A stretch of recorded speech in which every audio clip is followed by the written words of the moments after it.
Beshem Hashem Naaseh ve Natzliach. Sur la demande donc de mon épouse, en plus de ça, nous avons une askara ce soir aussi.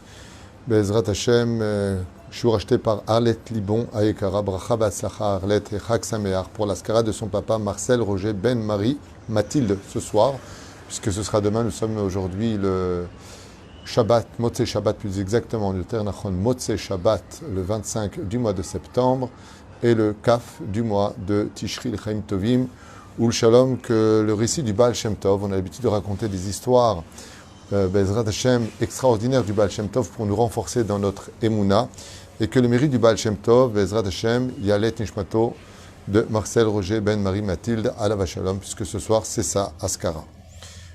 On pensera en même temps à l'élévation de l'âme de Georges Ben Simcha Alice, Bechol Mete Israël, ou Bechol Atar Be'atar, Bracha Be'atzlacha, le Kol Am Israël, Refouach Lema pour tous les malades d'Israël, la liste est longue.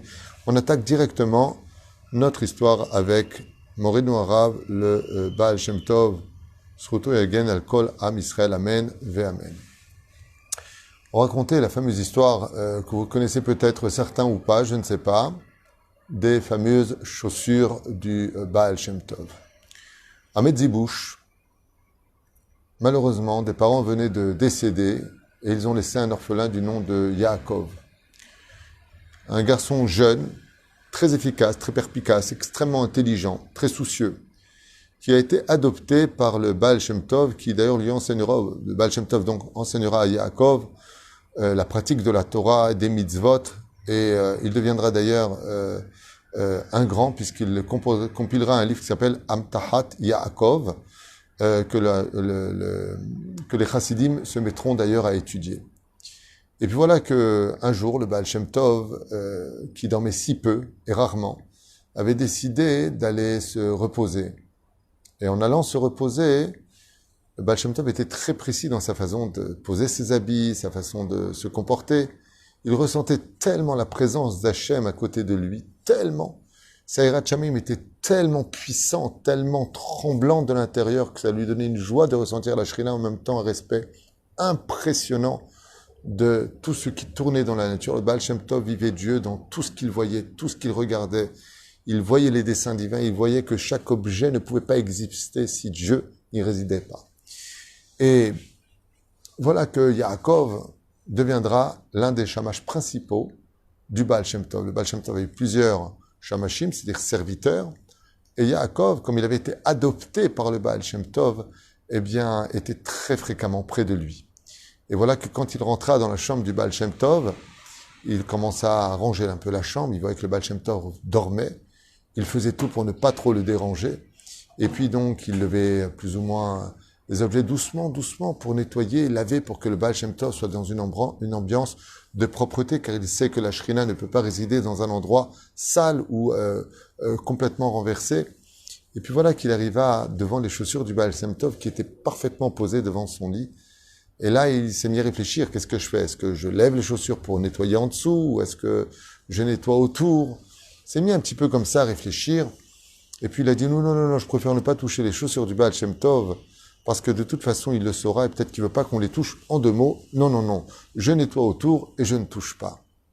Parce que je sais qu'il y a dans tout ce que possède le tzaddik de la kedusha. Et peut-être que moi, c'est dit Yaakov, j'ai pas le niveau de toucher les chaussures du Baal Shem Tov.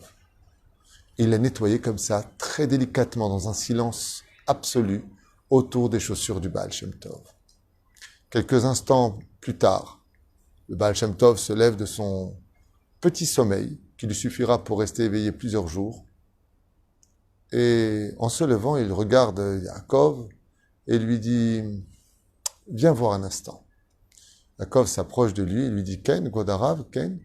Il lui a dit « Tu as touché à mes chaussures ?»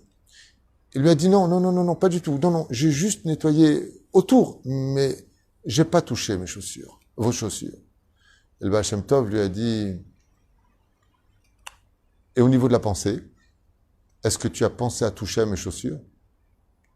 Et là, en baissant la tête, il lui a dit oui. Et il lui a dit, sache qu'on peut toucher quelque chose avec la pensée. Comme par exemple, c'est parce qu'il lui dit, mais de penser, l'otachmod eshet reecha. Tu ne convoiteras pas la femme de l'autre. Tu ne convoiteras pas les objets de ton prochain. C'est de la pensée, c'est un interdit. convoité, c'est pas l'acte. Le Baal Shem Tov lui a dit, sache que j'ai vu de là où j'étais que tes pensées ont dérangé mes chaussures.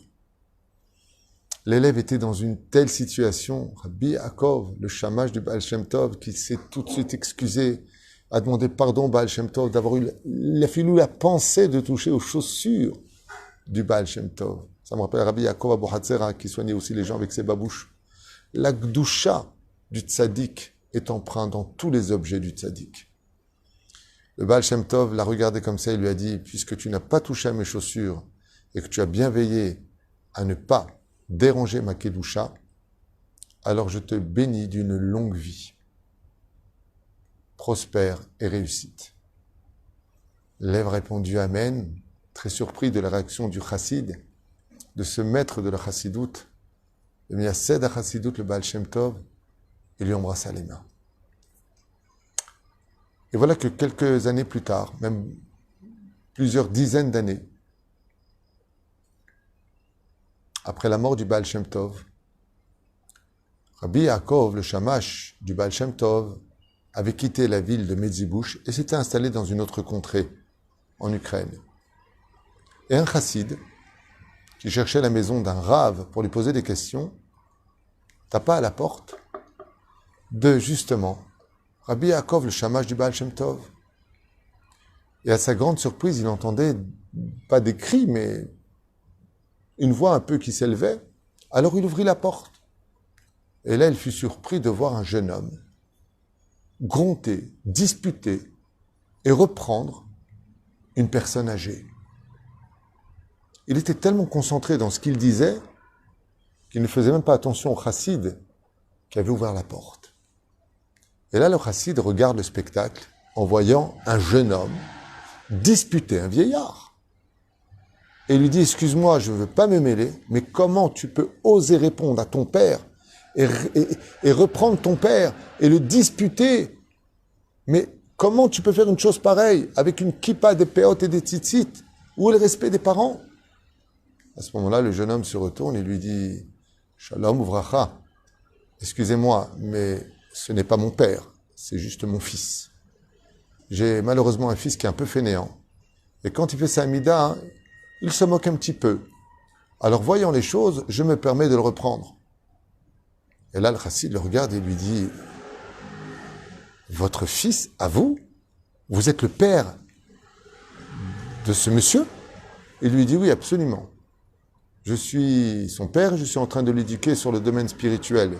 Je suis son père et aussi son rave. Et donc, je lui fais comprendre que c'est pas comme ça qu'on prie Hachem. On ne peut pas tourner la tête à droite, à gauche, je regarde devant, je regarde derrière. Le Zohar nous dit que quelqu'un qui lève la tête pendant la Hamida, eh bien, ne verra pas la Shekhinah le jour de sa mort. Mais c'est l'ange de la mort qui viendra vers lui. J'ai peur pour mon fils. Donc, je l'éduque et je le gronde. Parce que mieux vaut être grondé par un père qui aime son fils que par l'ange de la mort qui n'a aucune pitié. À ce moment-là, le chassid lui dit, vous pouvez m'expliquer comment vous êtes aussi jeune? Vos dents sont parfaites. Mais quel âge avez-vous? Il lui a répondu, aujourd'hui j'ai 110 ans, Baruch Hashem. Il lui a dit 110 ans? Regarde le fils qui effectivement était beaucoup plus âgé, l'élève de son père, et il lui dit, mais comment est-ce possible? Il lui a dit, c'est très simple. Et il lui a raconté son histoire. Un jour, alors que j'étais encore un jeune enfant, j'étais le shamash du Baal Shem Tov, et le Baal Shem Tov m'a béni parce que je n'ai pas touché les chaussures qu'il avait placées dans une direction précise, avec des kavanot, je ne sais pas, je n'y connaissais rien, et je n'y comprenais rien. Mais j'ai respecté les chaussures du Baal Shem Tov et les ai pas déplacées, sans son autorisation. Alors le Baal Shem Tov, après que je me sois excusé, eh bien, m'a béni d'une longévité. Et depuis sa bénédiction, non seulement tous mes membres se sont totalement renforcés, mais pas une seule ride n'est jamais apparue sur mon visage. Et aujourd'hui, dans une parfaite santé, je fête mes 110 ans, mais ça ne m'empêchera pas, même si je parais jeune, d'éduquer mon fils, qui est un peu fainéant dans sa façon de se comporter. Il fait un clin d'œil à son fils, qui lui faisait bien comprendre que c'était que de l'amour, bien entendu, et non pas une vexation ou une humiliation. À ce moment-là, c'est crié le chassid, waouh! Si pour les vêtements qu'on appelle les chaussures, qui sont le plus bas niveau, l'endroit le moins pur qu'on puisse trouver chez une personne, c'est ses chaussures, qui traînent à même le sol, dans la poussière, là où même il y a des fois des choses qui ne sont pas très propres, dans lesquelles on transpire. Si pour des chaussures que tu as respectées du Baal Shem Tov, tu as été béni d'un miracle aussi impressionnant que celui que je vois devant moi, mais alors combien seront bénis ceux qui iront voir directement le Baal Shem Tov? La reine Bezrat Hashem comprenne Moussar Eskel, que si les objets les plus bas dans les hiérarchies du tzaddik sont capables d'apporter une telle bénédiction dans la vie de chacun de nous, quel salaire on aura nous de rapporter le tzaddik, de rapporter le mérite du tzaddik, de raconter les histoires d'un tzaddik, surtout du Baal Shem Tov qui a promis que tout celui qui raconte tous les Motzei Shabbat, des histoires concernant ces Meroaot, ces événements à lui, son histoire à lui, le Baal Shem Tov le bénira d'une bonne bénédiction. Velachem, vous tous qui écoutez ceci pour, je vous souhaite non seulement d'avoir le mérite d'aller sur la tombe du Baal Shem Tov, de Rabbi Nachman, Morino Harav, le Rav Ovadia Yosef à Jérusalem, Tibane Vetikonen, les Kivret Tzadikim de Tzfat, de Méron, de Tveria et de tous les endroits. Combien on aura, Baruch Hashem, de mérite d'aller sur la tombe des tzadikim, de nettoyer leur tombe, de leur allumer une bougie, de faire quelque chose pour eux. Parce que ce Rassid a dit et a crié pour toutes les générations après lui, si pour avoir respecté les chaussures du Baal Shem Tov, tu as la santé, tu es aussi jeune, tu es aussi puissant, aussi rempli de Torah, béni sur tous tes chemins, alors combien de salaires attendront ceux qui donneront aux hiérarchies supérieures le kavod à tous les Talmidei Chachamim qui viendront après le Baal Shem Tov ou avant. Baruch Adonai l'olam amen v'amen. Bracha v'atzlacha. Et raconter cette histoire pour la faire vivre dans le cœur de chaque juif.